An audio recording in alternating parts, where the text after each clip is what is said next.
Hello guys, അപ്പോൾ നമ്മളൊന്ന് പുറത്തു പോകാമെന്ന് വിചാരിച്ചു. പുറത്തു പോയാൽ പിന്നെ ഫുഡ് മുഖ്യമാണല്ലോ. അപ്പോൾ നമ്മളിപ്പോൾ ഉള്ളത് നമ്മുടെ എടപ്പള്ളി കുബാബയിലാണ്.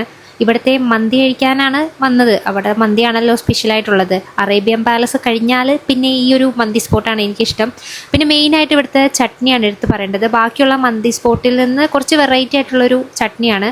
പിന്നെ ഇപ്പോൾ മിക്ക ഷോപ്പിലും ഇറക്കിയിട്ടുണ്ട് ഇങ്ങനൊരു ചട്നി, പക്ഷേ ഇതാണ് ഏറ്റവും ഹൈലൈറ്റ് ആയിട്ട് നിൽക്കുന്ന സംഭവം.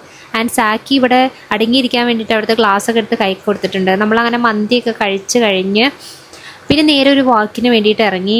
അങ്ങനെ നമ്മൾ നടന്നുകൊണ്ടിരിക്കുമ്പോഴാണ് സാക്കിയുടെ സെയിം ഏജിലുള്ളൊരു ഫ്രണ്ടിനെ കണ്ടത്. ആൻഡ് ഇവർ രണ്ടുപേരും എന്താ ഭയങ്കര സ്നേഹത്തിൽ അങ്ങോട്ടും ഇങ്ങോട്ടും ഹഗ്ഗൊക്കെ ചെയ്യുന്നുണ്ട്. പിന്നെ ഇവൻ നടന്നു തുടങ്ങിയപ്പോൾ മുതലുള്ള മെയിനായിട്ടുള്ളൊരു സ്വഭാവമാണ്, നമ്മുടെ അടുത്ത് ഇരിക്കില്ല. അവൻ എപ്പോഴും ഇങ്ങനെ ഓടിക്കളിച്ച് നടക്കണം. പക്ഷെ ഓടാൻ വിട്ടാലുള്ള അവസ്ഥ ഇതാണ് ഗൈസ്. പിന്നെ അവന് ഭയങ്കര സ്പെഷ്യലായിട്ടുള്ള ഒരാളെയാണ് കണ്ടത് കേട്ടോ. ഈ ഡോഗ്സിന് അവന് ഭയങ്കര ഇഷ്ടമാണ്. നമുക്ക് തൊടാൻ പാടില്ല, പക്ഷെ എന്നാലും അവർ അടുത്തേക്ക് കൊണ്ടുവന്ന് കാണിച്ചു കൊടുത്തു അവനിങ്ങനെ നോക്കണം കണ്ടിട്ട്. അങ്ങനെ കുറേ നേരം നമ്മൾ അവിടെ സ്പെൻഡ് ചെയ്തിട്ടോ. ഇവനെയും കൊണ്ട് നടക്കാൻ നല്ല രസമാണ്. ഈ ഒരു നടക്കുന്ന പ്രായത്തിൽ അവരിങ്ങനെ നടക്കണ കാണാൻ നല്ല രസമാണല്ലോ. ആൻഡ് ഈ ഒരു ഭംഗിയും എല്ലാം ആസ്വദിച്ച് നമ്മൾ അവനെ പിടിച്ചു കെട്ടിയ പോലെ വീട്ടിലേക്ക് കൊണ്ടുപോവാണ്. അപ്പോൾ ഇത്രയേ ഉള്ളൂ ഇന്നത്തെ വ്ളോഗ്. അപ്പോൾ നമുക്ക് ഇനി അടുത്ത വ്ളോഗിൽ കാണാം കേട്ടോ. Tata, bye bye.